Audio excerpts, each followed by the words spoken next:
Bafowethu, ngisane ishasha nje. I wanna speak up bathi Bafana versus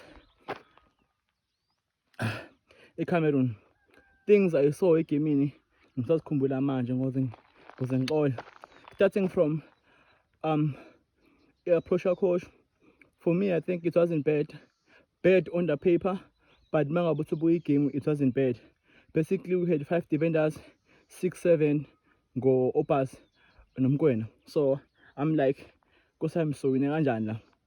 Okay, and then coming to front 3 we had Umfukenge wa police uFrosla. Okay, asiqala lapha move. 1 into yethu ithi uTLB uzoba u6 omile like mawaze emakhaya u6 omile where ezomaka umbuno. Like if siphethe ibhola, he'll come in phambili kwaSibisi benongezana ezokwenza ezomenmarka umbuno. Lento ucoach I think uyibonile ukuthi umbuno kuma game akade wadlala he wasn't scoring but ubenza sure ukuthi ama defenders uhamba nawo. So usabe ukuthi if umbuno ezomfaka umbuno ezoba free basically angakwazi ukuhamba nongezana noma hambe noTLB ebenze lefanele kuthiwa uFofana amarani ayaphakathi. So into ayenzile uthe Mbokazi mark him wherever he goes yiba naye. You don't have to uhlele emva la akhona iyakhona. Okay, ibambile ingqondo eCameroon because they couldn't find uFofana, of which is a quality player. Now into ebeyenzeka, we had uSibisi benongezana bese kuba uKabini uMdawu having isikhathi nebhola, of which uSibisi usizile first half ukuba calm lapha emuva because besidlala iBafana way, besiqala ibhola even ungezana ugcine esecabanga ukuthi yena uyi-center back ekwazi ukudlala. Since wena ngezana wena udlala ibhola kuno keeper bawu2, kukhona i-showstopper kube khona i-super keeper. Wena uyi-defender elikwazi ngisini uyi-showstopper, you're not good ekudlaleni ibhola and it's okay because wena why are you forcing to play? Kwi-Angola usuke la wayenza ifoul lapha igoli lasidla. Izolo usuke nebhola emele aphasele ibhola uMdawu, he want to play. Uyabona ukuthi wenza mistake wenza ifoul. Ifoul corner it's a goal. That is where we lost it.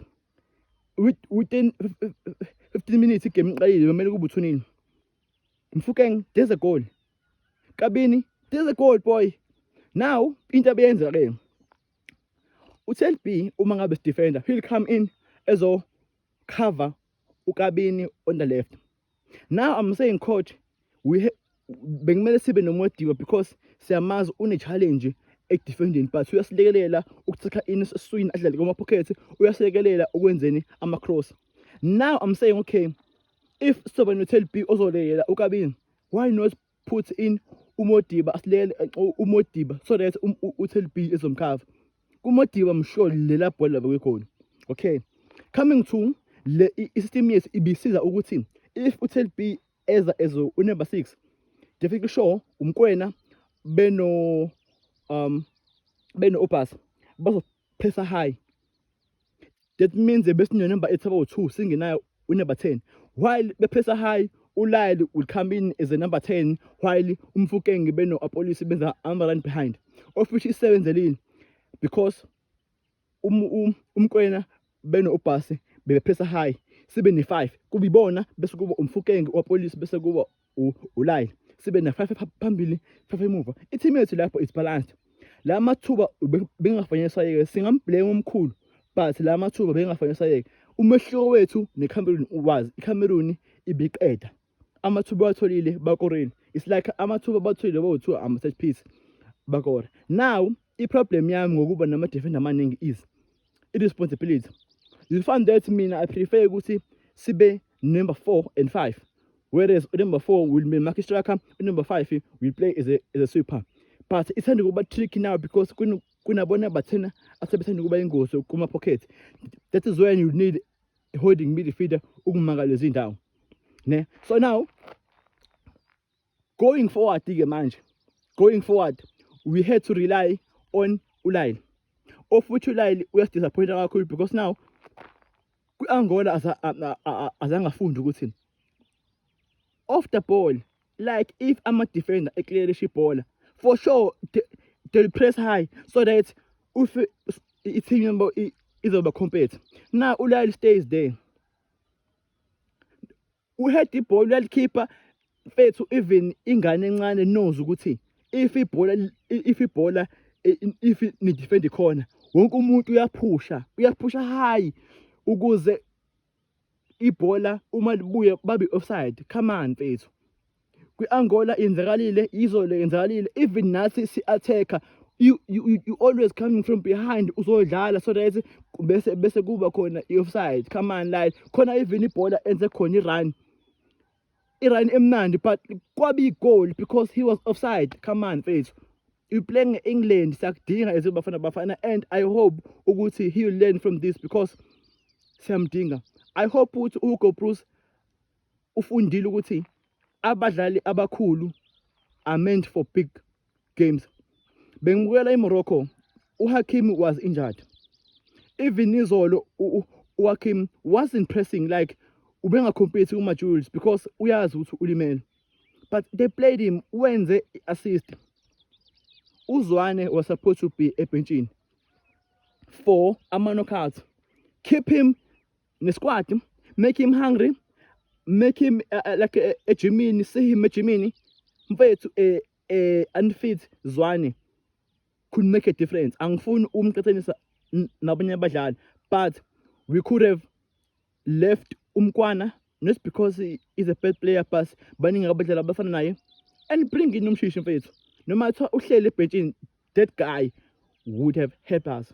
So okay, isiteam sisebenzile first half, sakorela igoli ngephutha lethu. Okay, I'm like coach, you don't need to rush la wenze amasapo second half 1-0. Labantu if siphuthuma basangakora igame si lose kanti igame ingakuthini. Now I'm saying coach, I want to see you now hlale ngale ndlela ehlala ngayo, siyadlala ngayo, senza mistake sibisi na defender phambi kwakho. Why ulinda ibhola? Why ulinda ibhola? Attack the ball. I-basic yebhola ukuthi ibhola uma ngabe liza, do not wait for it. Attack, landele noma attack ibhola. Come on man, bully him. Ufofana is like a tiny player mfethu, uzoheda phambi kwakho right in front of you. Come on guys, yo, i-communication kanti yaphi? Okay, now I'm saying okay, i-score u-2-0 now. Coach, respond phela manje. What he does, ufaka uModiba. Ngoba wathi angizibulala. I'm like coach, njengamanje take out Ungezana. I know what you believe in him, but masulele ebusuku noma uvuke ekuseni, you know ukuthi Ungezana costed us. We're not saying siphume ngenxa yakhe Ungezana, ibhola liyenzeka, but ube nama-mistakes amaningi. Umdlalile uNkota azange asipane for us, wambeka ebhenchini ngoba ukumvikela. Ungezana didn't like mfethu. Okay, I'm saying coach, keep Ungezana, sibe noSibisi, uTLB, sibe noMdawu, sibe noModiba. While iphuma Ungezana, we'll put in Umbule phambili kwa Opas, Umkwena, Umbule. Keep him Opas because he played well kuleya game. Bengothi angifaka uMbatha, but now he did well. Okay, because if the game progressa, ubuzomkhipha uBhasa ufake uMbatha because he can score igola ibhola ekude. Futhi une-height singakwazi ukukhompetha ngaye lapha uMasheed. What he does, wenza uTLB i-wing back. We are relying kuma-defenders ukuthi njengamanje he need to break i-team enabadlali abawu-10 behind ibhola, abadlali abawu-11 behind the ball. We are relying ku-TLB ukuthi he must be creative, abe i-fullback. What happens now ibhola ihlala kuSibisi, Ungezana uTLB? That means ukuthi asinayo i-rest defense. Whenever labantu ibhola beluza, they will come direct to us. And nanomelipi iselapha knows ukuthi if i-attacker qhuba ibhola liza kuwena, uyaphenika, into yokuqala ecabangayo ngimshaye noma ngenza ini because wadlula igoli. We seen kakhulu ukuthi iCameroon ibisibuya ngama counter attacks because besingenayo i-rest defense.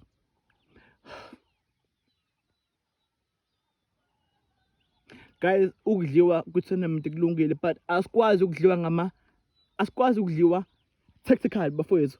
Like sinama-analyst awu-2 manje kuBafana Bafana. Sinabadlali abane-experience. We can't be beat like ngizinto us as ama-fans esizibonayo. Yazi ukuba sidliwe angaba sikhazi, okay hayi we're done boys. But now sidliwe tactical mfethu. It as simple, you could see ukuthi okay sengivala bafethu. You could see ukuthi njengamanje kungena uMakgopa.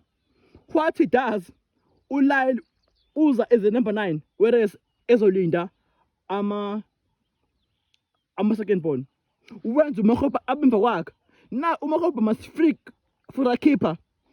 uLyle doesn't go behind uMakgopa. Now I'm saying uMakgopa must come in, afflicate uLyle behind the defense. uLyle did it guy once. Whatever behind defense kwaba khona intoni bamanga. Now I'm saying guys, we need to play according to our strengths. Now if World Cup is here, what are we doing man? What are we doing? I don't wanna see Ungezana. Ngiyaxolisa. Umuntu naye unama feelings, une-family. But now this is football. Asikhulumi nge-family man, sikhuluma ngebhola. Ngicela simphumuze kancane. Ngicela siphumuze umkwana. Coach, you know what you must do. You know what you must do. Kwi-tournament awuwin nge-talent kuphela. You win nge-experience.